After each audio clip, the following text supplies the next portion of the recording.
Welcome to the eCommerce Badassery podcast, the place for scrappy female entrepreneurs who want to learn actionable steps and strategies to grow the traffic, sales, and profit in your e-commerce business. I'm your host, Jessica Totillo-Coster, a 20-year retail veteran who spent 3 years as the only employee of a 7-figure online store. That shit was crazy. I know exactly how it feels to do all the things, and I'm sharing everything I learned the hard way so you don't have to. I may have started this business by accident, but supporting badass bosses like you lights me the fuck up, and I am so stoked to see you grow. Are you ready, babe? Let's roll.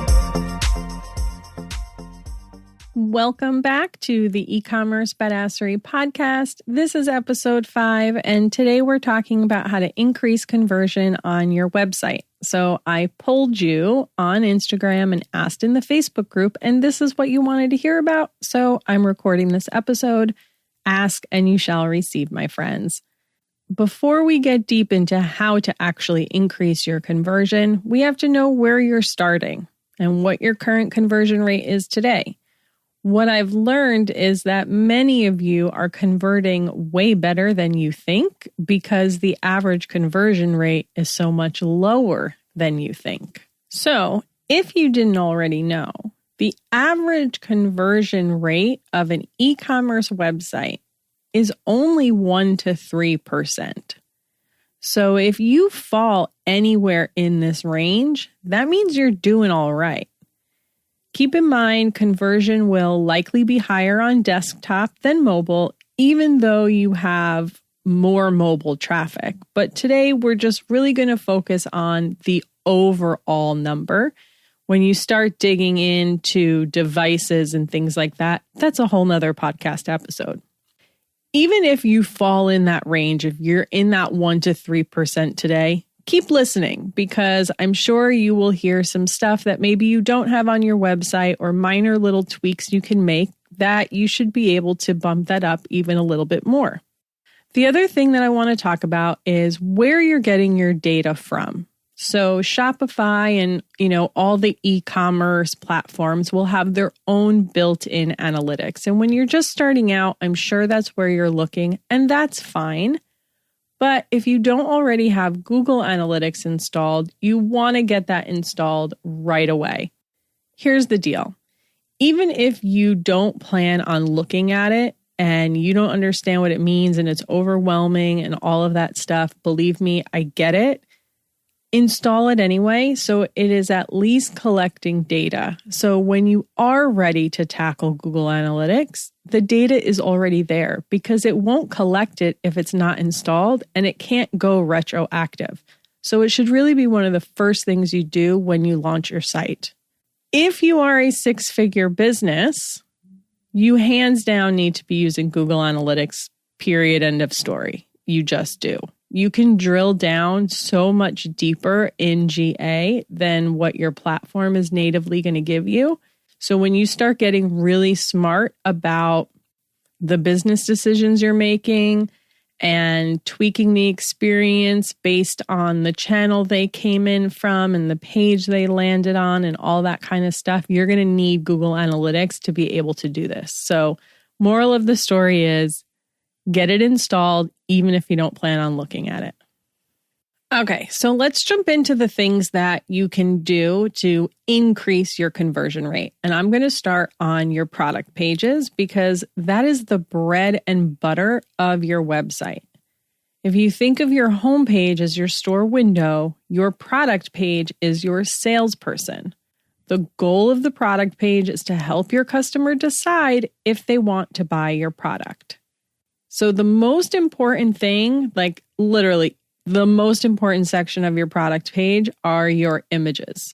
Remember, your customer can't touch and feel the item like in a store. If it's an electronic, they can't turn it on. There's no tester, anything like that. So the images are really, really important. You want to make sure that you are showing all angles of the product. You want to get close up. Make sure you're accurately representing the item, especially in clothing. I have this leopard print cardigan. I was so excited when I found it and bought it, and I was waiting for it to come. I think it was like around the holidays, and I was going to wear it. I was super excited to wear it. It came. I cannot wear it out of the house. I look absolutely ridiculous in it. The shape is not at all how it was represented online. And I ended up not returning it because busy, but it's just my house sweater now because I just cannot wear it in public. And I'm irritated and I'm much more weary when I make purchases from that company. So avoid that. Make sure that you are accurately representing the item. You also want to show images of your product in use, right? So if it's something that they use in their daily life, or it's some sort of food product or a hair product or makeup or something like that. If it's a mug, have a hand holding it. It doesn't have to be super over the top, but it should at least give the shopper something to resonate with versus just a product image itself. If it's clothing, you need to have people in it. Like flat lays are cute once in a while, but they really have no place on your product page. You need to have somebody in it so that they can understand how the item fits. And if you can get it on multiple models, even better. That can obviously be more difficult when you're just starting. If you do have a wide range of sizes, it's definitely better if you can get it on a range of body type so the shopper can see, okay, this is how it's going to look on me. I'm really busty like her, or I'm really bony like her. I'm built like a hanger, right? Everything just hangs off. So you want to make it as clear to them on how this item is going to fit. And having those close-up pictures will help them understand the fabrication.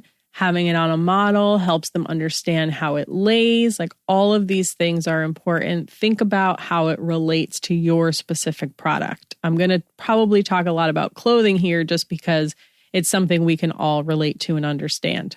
If you can, avoid vendor images that like every other website is also using.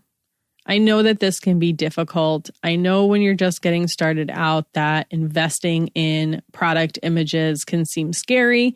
If you have a really wide assortment of product, like the process of getting all of those taken, do the best you can. Even if it's just you focus on the best sellers, the evergreen items that you have all the time. If it's something that you get in one pack of and you're going to sell it in a week, then I understand it doesn't really make sense for you to invest in those, but if it's something that's going to be around for a while and a lot of other people sell it, definitely get your own photos. You should also put an image zoom feature on the images so that people can zoom in to get up close. There are apps that can do this for you. And if you really want to go a step further, add video to your product pages. Video is where it is at, my friends. Whether you're selling clothing or not, this will work for you. So maybe you need to be on camera giving a demonstration on how it works. If you have a makeup, beauty, hair product, something like that. Even if you have a food product, you could have like a recipe video on the actual product page. If it's clothing, having a video of someone walking in the item, ASOS does a really great job at this, so definitely go check them out. Think about what works for your product, but video is totally where it's at, and you can embed it in the product page. It'll go a long, long way. That's the closest you can really get to having that in-store experience.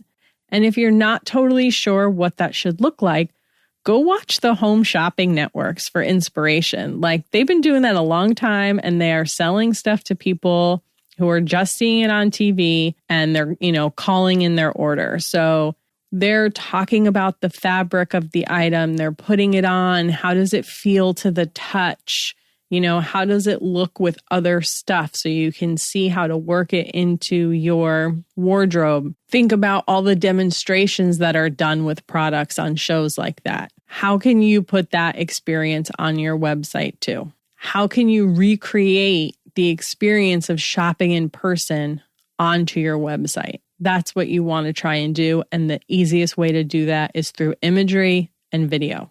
All right, so let's talk about your actual product descriptions. The first thing I want you to remember is to just talk like a human. How would you sell them this item if you were in person? Help them see how it would fit into their life or into their wardrobe. What problem or pain point is it solving? And make sure that you have all the information they need to make a purchasing decision and to help limit returns. Some of those things are sizing and fit. What material is it made out of? How do you have to care for it, right? I try and avoid things that are dry clean only because I'm probably not going to do that. And then it will just sit around in a bag to go to the dry cleaner for like 6 months and then I'll never wear it. How does it run compared to a standard size chart? If you were in person with someone, if you were in a store and they told you, hey, I'm a size 8, and you know that this particular item runs small, you're going to bring them the next size up. So make sure they know that when they're shopping. And then you want to use a mixture of bullet points and paragraphs. Studies show that people scan, they don't read. So you don't want big, long blocks of paragraphs on your product page, but some people will read those. So kind of have the most important stuff, the stuff that really hits on that emotional trigger of why they want it, have that be front and center. And then if you want to add more information, you can, but that should be secondary. And that sort of leads me into the next point, which is get the most important information above the fold. So if you've never heard that term, basically what it means is what is visible on the screen without the customer scrolling above the fold. If you think about the monitor, right? What can they see when they first land on the page? You want the most important stuff up there. You might have to split your product description in order to accomplish this, because if your description is super long and it pushes your add to cart button all the way down the page, that's not really great for user experience either. So ideally you would have, a few bullet points or a little paragraph, whatever that main message is of why they want this product, your add to cart button, and then have all your additional information below that so that they can go find it if they want. You can also use anchor links to bring them to the more information section. So even if you think about reviews, which we're going to talk about in a second, but you'll usually see by the product name or under the price, right? It will have the stars and it will tell you how many reviews there are. When you click on that link, it will scroll you down to where the reviews are for you to read. So that's something you could also create on your website to have like a more information link that then just goes down to the expanded description without taking up a bunch of space on the top. You can also house that extra information either in tabs or in an accordion where you click on the plus button and it opens up. That's where you can put that additional information like material and care. If a shopper cares about that stuff, they're going to go look. Like I'm always going to look to see how much polyester is in a clothing item because if it's 100% polyester, I'm probably not going to buy it because it's going to make me sweat. But I will go look for that information. Let's talk about product reviews. This is so important. Product reviews are so important. So incentivize your customers to leave reviews for your product. When they make a purchase, send them an email. Hey, if you review this, get 5% off your next purchase. It can be super small. It doesn't have to be a lot. The review and the power that has to help you sell that item to the next customer, well worth the 5% that original customer is going to get off their purchase. And also see if your platform has the ability for Q&A. This might not be right for every product, but if it's a more technical product or something that people have a lot of questions about, having that Q&A, that is like golden market research for you because customers will leave questions in their language, what they're curious about, which can then be a prompt for content that you create or how you have to adjust your product information, frequently asked questions, how to market stuff, all the things. So if you can have it, have it. You just make sure you're there to actually answer them. And the other thing is, publish some of the not so great reviews also. If you only have all 5-star reviews, one, that could seem a little fishy to the customer. But two, your product is not going to be for everyone. So let them figure that out before they purchase it and then want to return it, which ultimately costs you more than if they just didn't buy it at all. A couple of other product page specific things is make sure you have breadcrumbs. And breadcrumbs is that mini little navigation that shows the path the customer took to get to that page. So usually you'll see like home, category, and then the product. Not only is this good for the customer to help them easily get back to where they were before, but it's also good for SEO and it helps Google understand the structure of your site. There are some themes that let you turn this off. Don't turn them off. Also, try and limit your calls to action on the page. So some sites will have an add to cart button or like a checkout now button. Test having only one of them. If you're a one product store, that checkout now, perfect.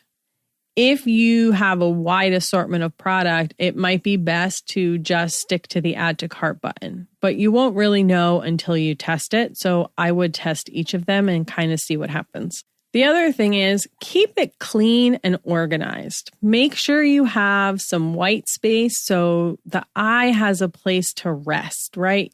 Like you don't want everything super spread out, but you also don't want it super tight because then it's just going to overwhelm the customer and they don't know where to look. And be mindful of colors. Avoid using gray for an add to cart button. Gray generally means something is not active, right? Like, oh, that's grayed out. I can't press that. So avoid using gray in calls to action and look at the colors on your page and see what really stands out to you. You know, do you have some secondary call to action that you see before you see the add to cart button? Like go onto your website and from the user perspective, how does that look? Okay, so let's talk about some site-wide things that you can do. First thing is optimize the search on your website. And this is especially important if you have a lot of products. Now on Shopify, you will need an app to be able to do some of the things that I'm going to talk to you about. One of those things is to use synonyms and redirects where appropriate. So sometimes if people just search, the term dresses, maybe you're going to redirect them to the dresses collection, right? Because the collection likely has filters and sorting and things like that where maybe your search page doesn't have it. So get them where they're trying to go. And then synonyms sometimes, can account for misspellings or just different words that mean the same thing. And you want to make sure that the search is showing them the correct product. You also want to make sure that your search bar is easily found, like nice and big. And if you can get it out of the menu on mobile, even better. Most of the time, it's sort of put into the hamburger menu. I think customers in general are probably used to that, but considering searchers are worth 2.5 to 3 times more than someone who just browses, get it in front of them if you can. That's kind of part of why, Amazon, obviously there's a million reasons why Amazon is successful, but think about how you shop Amazon, right? I go and I search. Like I've already decided I want to buy something and I'm searching for it. I'm not just like browsing through the pages of Amazon. Like their menu sucks. So by the time I'm on the website, I'm already like 70% of the way there to make the purchase. So make it really easy for those people. Speaking of those filters and the sorting, if you don't already have that on your category pages, and you have a wide range of products, like more than 1 or 2 pages, then you need that. A lot of the paid themes for Shopify will have this already included. You may have to set up some product tags in order for it to work. So definitely check out the documentation for your theme. If it doesn't have a built-in way to do it, there's probably an app or something that you can add in order to accomplish this. Let's also talk about your navigation menu. You want to make it easy for your customer to find what they're looking for. Keep it clear over clever. You've probably heard me say this before, but keep it clear when you're naming the links in your navigation bar and your categories and all of that. Put it in a logical order. If you have a wide assortment of categories, try a mega menu. Definitely monitor your metrics there. I had a client that I worked with. She's got a very wide range of products. We switched her to a mega menu, and she started seeing that she was selling a wider assortment of products than she had been. So there were so many products that people didn't even know were available. And once we implemented the mega menu, they were finding it and buying them. So that was really awesome. Another thing you want to do is add live chat if you can, or a bot to answer frequently asked questions. So even though you have your FAQ page and all of that stuff, like people are not going to go read those. They're just not. They're going to ask. They just want a quick answer to their question. So there are chat bots that you set it up in advance. Like, okay, you give them the options, for instance, to click. Like, I have a question about sizing. I have a question about returns. I want to check on my order. And then the customer presses those buttons, and then you decide what that path is and serve up the proper information to them. Live chat's even better if you can do that, even if it's just for certain hours during the day where you could be there or you have a customer service person that can do it. And then another thing is social proof. So this is beyond just reviews, which are important, but there's other ways to have this as well. So you've probably seen this on other websites, but there'll be like a pop-up that says, someone bought this product 1 day ago, an hour ago, 2 days ago. I definitely wouldn't use that if you don't have a high volume of sales, because showing someone that someone bought something like a month ago is not going to be helpful. And who knows if this is going to have the opposite effect, because it is a pop-up. I've seen people have success with it.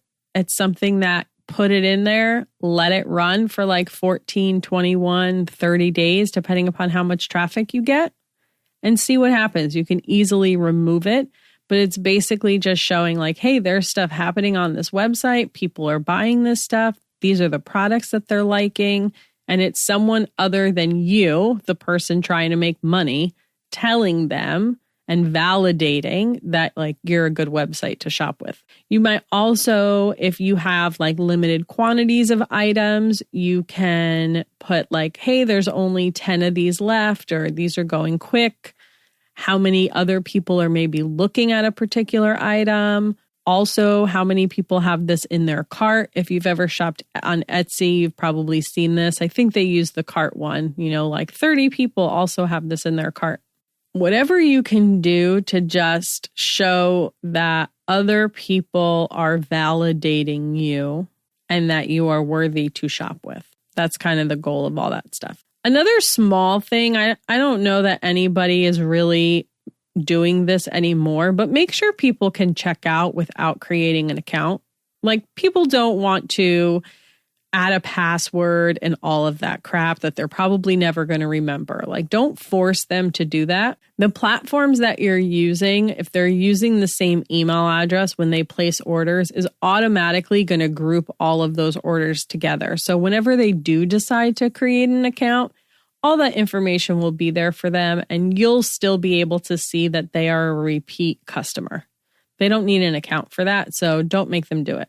You also want to make sure that you have all the necessary pages on your website, all that legal crap, and that they're linked to from your footer, because people expect them to be there. They see them on every other website that they shop on.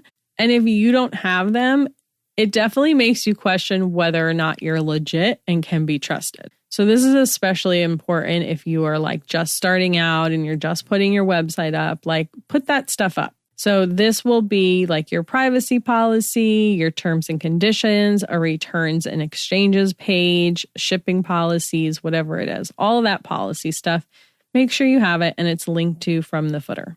And then also add multiple payment options. If you're using Shopify payments, you're automatically going to get the majority of these, but people are paying in all different ways. And, with all of the data breaches and all that weird stuff that goes on, people are still afraid to put their credit card into a website, especially if they don't know you that well. So offering them things like PayPal and Amazon Pay, even, Google Pay, all the digital wallets, Apple Pay, those are things that people are more comfortable with. So give them as many options to check out as possible. And then the last thing here is trust badges. So I'm not going to get super deep into this. You can totally do more research on your own, but it is something worth testing. So these are like those little badges that you see usually in the footer of a website that, this site is secure, your information is secure. You might see Norton ones or McPhee ones, Better Business Bureau, things like that. So studies show that these trust badges increase conversion.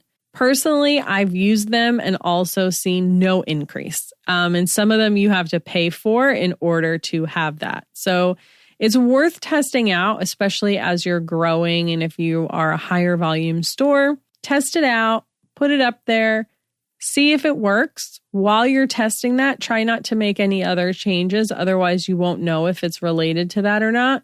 And if it doesn't, save yourself some money and maybe you don't need it. If the cost is minimal to you, leave it. It's great. It's there. It's just kind of one of those things you have to test and see what is right for you. All right. So this next thing is important enough that it's getting its own little section here in my notes, and that is the speed of your website. If your website takes a long time to load, people will leave.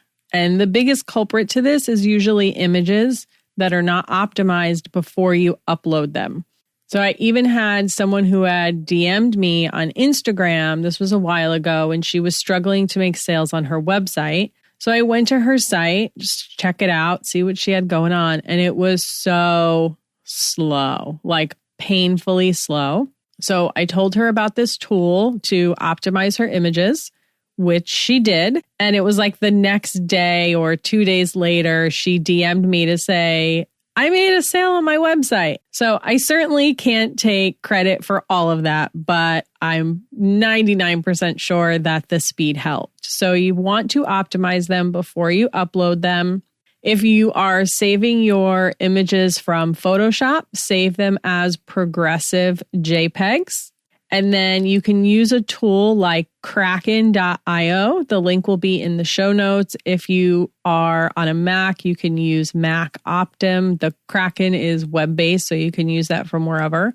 And that will cut down the size of your images and help them load faster, which in turn will help your entire site load faster. You can do this with all of your product images as well.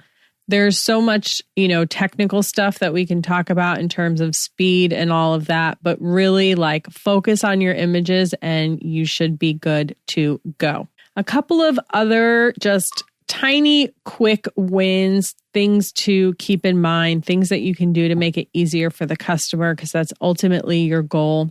If you are on Shopify, when you're running promotions, when you are adding links into your emails to say, hey, we have this promo going on or whatever it is, use the links that automatically add the discount to checkout for them so they don't have to. This is perfect in the welcome email and your abandoned cart email, all that stuff. By the way, if you don't know what emails you should have, definitely go back and listen to that episode, the 6 email automations you must have for your e-commerce store. But when you create the discount in Shopify, at the top, there is a button that says promote. And if you hit that drop down, it will give you a link that will automatically add it to checkout for them. So it's a teeny thing, but hey, every little bit helps. We already talked about being clear over clever, but it's important enough to say it again. being on brand and in your voice and all of that matters and it's important and you want to do that. But you also need to make sure that the customer understands what it is that you're saying. And ultimately, you should be using their words anyway. So when it comes to your product titles, your categories, your navigation menu, all of that stuff, use clear language that tells them what they're going to find when they click that link. Also, when it comes to abandoned carts and things like that, 70% of people are going to abandon the cart. That's just the average. So you definitely want to have your cart abandonment email included in your email marketing program. But additionally, you can use something called an exit intent pop-up. So instead of a pop-up that shows when they first get to the website in order to collect their email address and stuff, you can actually have a pop-up that triggers when they go to leave your website. So this really works best on desktop because you actually have that movement of the mouse, right? Where you're going to slide and close the tab. It doesn't really work on mobile, but it's still a great way to try and catch people before they leave. Maybe you put an offer on it. Maybe you ask them for their email if you don't already have it. You can think about different ways to use this to your advantage, but it's sort of like a, hey, before you go, don't leave. Maybe it's just like a free shipping offer, something like that. You can do this in Klaviyo very easily. That's one of the options of when to trigger it. So it's worth a test. Everything is worth a test. And as a reminder, whenever you're testing things, make sure you're only testing one at a time. Otherwise, you're not going to know what did or didn't work. Okay, so the last thing is, this is going to be the more advanced stuff. So once you have everything else in place that we talked about, and you've got all of that dialed in, then you can start thinking about some of these advanced strategies. But I definitely want to mention them for those of you who are a little bit further in your business. So the first thing is on-site personalization. And this is key if you have a wide assortment of product or you talk to a few different customer avatars. What on-site personalization does is it takes the data that it has on that browser, that person, the user, and it will show them different content. You can change out your homepage content. So instead of having one static banner that may or may not be relevant to them, you can change the content based on the segment that they fall in. So this is an advanced strategy. You're going to need a tool to do this, something like Nosto, which actually works really nicely with Klaviyo and Shopify and Yotpo and all these other tools. But just start thinking about if that would be relevant to your business. And, if you're hitting that 6-figure mark and you have a wide product assortment, this could be really valuable for you. Another strategy is A/B testing on your website. So you've probably heard me talk about A/B testing email subject lines and things like that, but you can also do the same thing on your website. You'll also need tools for this, something like Google Optimize, which is actually free. And this is where people will actually test the color of the add to cart button, or they'll test different layouts against each other, just like you would test email content or ad content, things like that. So you can actually do that on your website. And the other thing, and this is, I would actually start doing this part even before you do things like personalization and A/B testing, but when you're really looking at your conversion and you're trying to figure out, how do I increase this or how am I doing, is you want to dig deeper than just that high level number, right? Like I mentioned at the beginning of the podcast, we're just talking that high level average. We're not going to talk about devices or anything like that. But as you get more sophisticated, you really need to drill down because, your brand search, like someone, let's say you're doing paid advertising. People who are searching for your brand name, that conversion is going to be through the roof. Whereas your organic traffic or maybe your social traffic, that's going to convert lower. And so you really want to focus on the experience that you're giving those specific people when they land on your website so that they convert better. You also want to think about the customer journey and the different steps that they take while they're on your website. And this is really where, Google Analytics comes in, where additional strategy comes in. So that's why I'm saying get all that other stuff in place first before you come to this step.